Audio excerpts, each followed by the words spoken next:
Internet, welcome back sa part 5 ng ating PHP development and deployment lesson. At sa lesson natin ngayon, pag-aaralan naman natin kung paano maglagay ng delete and update functionality dito sa ating ginagawang product system.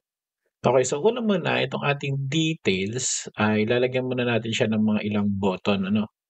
So dito sa taas ng table, maglalagay tayo dito ng div at maglalagay tayo dito ng btn group o button group.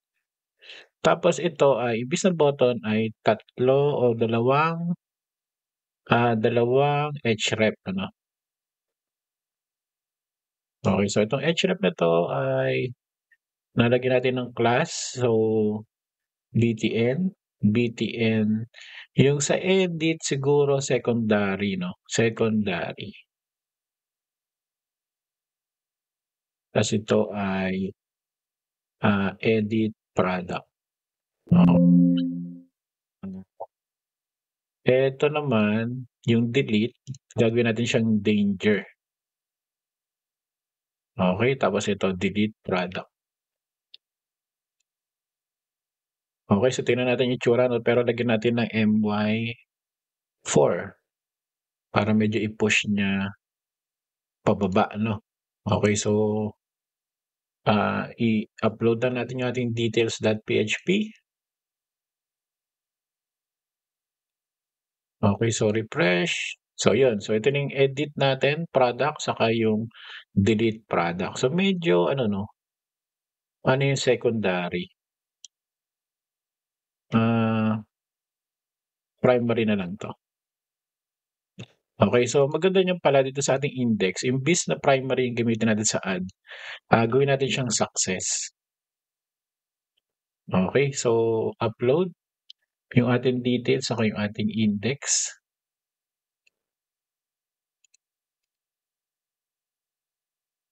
Okay, refresh. Okay, so yung edit pagpunta tayo sa products dapat yun, yun kulay green naman siya. Okay.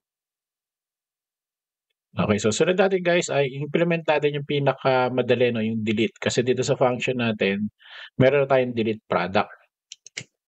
Okay, so pagdating sa sa front end, ideally kasi 'pag may kinilig kayong button lalo na 'pag delete, merong confirmation sa, user sa user side na kino-confirm niyo na ide-delete yung product. Pero dahil pure PHP 'tong ating pinag-aaralan, hindi ko na siya hahaluan ng, JavaScript kasi JavaScript lang yung puwedeng ma-achieve yun yung interactivity na yun. So gagawin lang natin guys ay diretso delete na lang siya pero kung ma-copy niyo 'tong ating product system na source code, nare-recommend ko na lagyan niyo muna siya ng confirmation message bago niyo ituloy yung delete So dito sa details may ilan tayong i-edit pala kasi yung description hindi pa naka-display.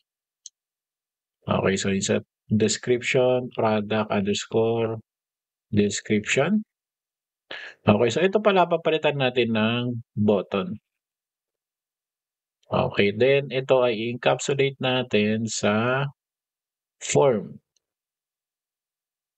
Kasi yung delete medyo siya medyo maselan siya kaya dapat siya ay pinapasok sa isang method which is post So dalawa lang kasi yung valid na HTTP request which is yung get saka yung post. So yung delete saka yung put ay kailangan nakapasok siya sa isang RESTful API So meron akong mga ilang tutorial about RESTful lalo na yung gawa sa Laravel Puwede nating i-utilize niyo imbis na yung form itong form yung gagamitin natin. Pero ito na yung pinaka-safe kailangan natin i-process siya via form, wag yung get wag yung sa URL yung padadaanin yung delete. Okay, so ito ay lalagyan lang natin ng name na delete. Okay. So, similar din, hahanapin natin yung if is set na yun. Post_post tapos delete. So, pag existing yan, saka natin siya ipaprocess. Okay.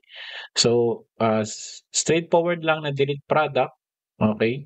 Pero dito pala kailangan natin ilagay sa hidden input yung ID niya So ito yung ID tapos ang value niya ay PHP product, okay, product tapos yung ID. Okay. So meron pang isang guys na method para mas secure pa siya 'no, yung ginagamitan ng token. Pero sa pagkakataon na 'to ay hindi muna natin siya i-implement ano. So dito ay yung kanyang post, ID, okey.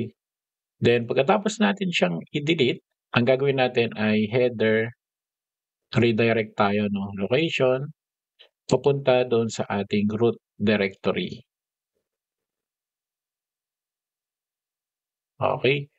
So either 'yan or ganyan. Okey, so try na lang natin. So details,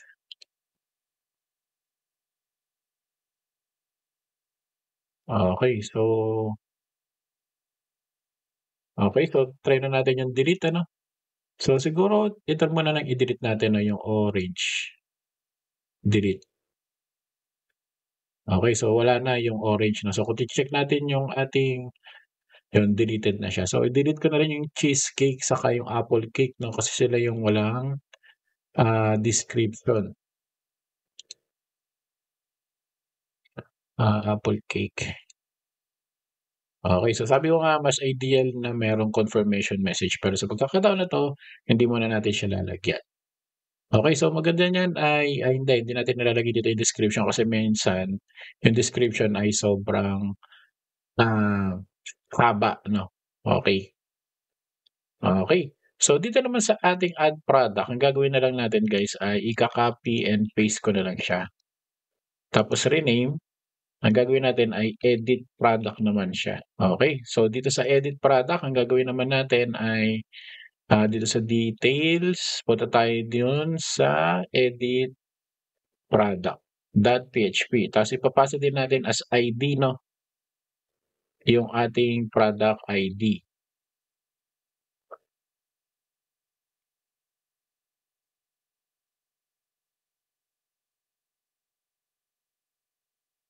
Okey, so Alt-J para makita natin ano. Okey, so pag-click natin punta siya sa edit product at lalabas 'to 'no. Pero kukunin natin yung sa details, kukunin natin 'tong method na 'to 'no, itong implementation na 'to. So copy, tapos dito sa edit ay ilalagay natin yung ating kinopi. Okey, so dito 'no. So magkakaroon na tayo ng access sa product. Okey, so ito ay papalitan natin ng edit product form, okey. At siguro implementa rin natin yung ano 'no, yung if else. Okey. So if, product, comma, i-paste natin siya ng ganyan. Okey, so sunod ay else, so H3 'no, so copy ko na lang 'tong nandito, yan sa details. So implement natin yan kasi baka may magpasa din dun sa ating edit product na form na, ah, kung anong ID lang yung ilalagay or walang ID naka-supply. Okey, so marami tayong i-a-upload 'no. So una muna yung ating, details saka yung ating edit product 'no.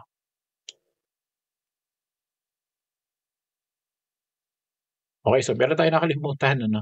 So ito dapat meron na siyang pre-populated na value. So itong value natin, ang ilalagay natin dito guys ay yung ating product ano.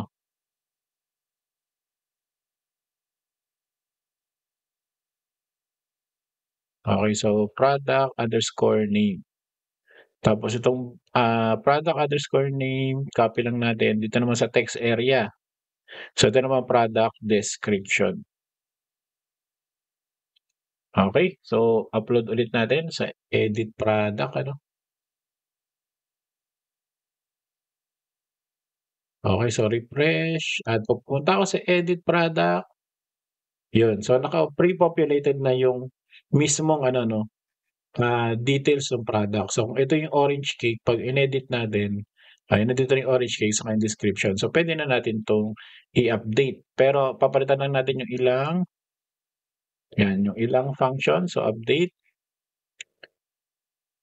Okay, so dito natin siya ipapasa 'no. So, dito sa ating function, dadagdagan lang natin yung ating edit product na, new product name, new description. Okay, so similar dito guys, So, ko lang 'to, paste, new description. Tapos ito copy natin papunta dito, paste ano. Tapos ito, set product name equals to new product tapos comma, ah, ano ba yun? Product description, okey. Product description equals to, new description, okey. Where ID equals to product ID. Okey. So, dito sa edit, imbes na insert, ang gagawin natin ay edit product, okey. Tapos ito ay tatanggap ng ID. So, ID, post ID. Okay, so either kukunin natin 'to guys 'no, ito. Kukunin natin 'to or, ipapasa na lang din natin as hidden text 'no. So, input, hidden. So, ito ay ID. Okay, tapos value ay yung ating ID. Kasi bakit? Kasi kung gagamitin natin 'tong ID na galing sa URL, pwede rin naman yun i-alter nung ating mga users ano. So, dapat galing mismo sa database yung ID na ipa-process natin. So, tama ito ano, post product name ta's yung product description. Okay, so similar din 'no, kailangan pagka-update natin ay babalik siya dun sa details at makikita natin na nagbago dapat yung, information ng ating product. Okay, so, upload natin yung edit saka yung details na files ano. Kahit na hindi ko alam kung kailangan ba 'no, pero kasi may kinapi pala tayo dun. Anyway, function pala guys 'no, sorry. Function yung kailangan nating i-upload. Okay, so refresh. So lalagyan ko lang siya ng 1 1, ta's ito 1, tingnan natin kung mag-a-update siya. So product edited successfully pero hindi nag-ano dito 'no, nag-reflect. Kasi wala naman tayong na-return, so sorry guys 'no. Okay.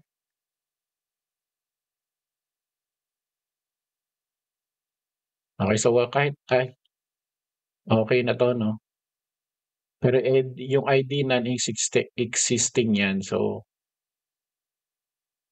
okey, so header ta's ito ipapasa na lang natin siya dito.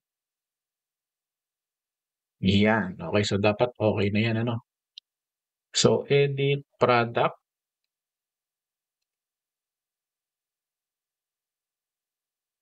okey, so ulit ano, actually yung orange cake na 'yun ay nabago 'no, hindi lang nag-update yung ating orange cake 1 saka this is a orange cake 1 na description, nagbago naman siya. So edit, gawin na natin 2. Anyway, silipin natin yung ating database ano. 'Pag browse natin ayan 'no, 1 saka 1. Okay, so gawin natin 2 naman ngayon, update. Yan, so babalik siya dun sa ating details. So makikita niyo ay orange cake 2, orange cake 2 at 'pag ni-refresh natin 'tong ating database, 2 na yung lalabas dun. Okay, so magandang checkpoint na 'to 'no, para itigil yung ating lesson. So hanggang dito na lang guys itong section na 'to. Sa susunod nating lesson ay pag-aaralan naman natin kung paano mag-upload ng image. Again guys, kung nagustuhan niyo 'tong lesson na 'to at hindi pa kayo subscriber, please consider subscribing. I-hit niyo yung bell button para updated kayo sa susunod na lesson dito sa Pinoy Pre-Coder Channel. Again guys, maraming salamat sa panonood at kita-kita tayo sa susunod na lesson.